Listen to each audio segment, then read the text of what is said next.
3 দিন যাতে বাড়িতে ভাত না খেতে হয় সেরকম খাচ্ছে।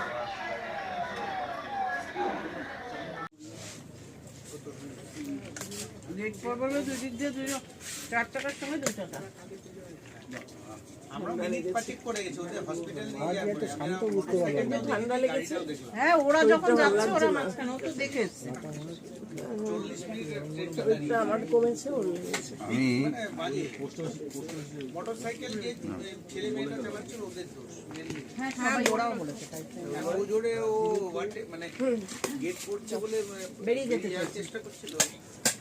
চলো নিচে চলে গেছি শোনা তুই চলে যাই গেলে ওকে খাওয়াবো। ঠিক আছে তো কালকে তাহলে কালকে তুই এসে তাহলে বলিস। হ্যাঁ ওই কখন যাবি? যাবো খাবে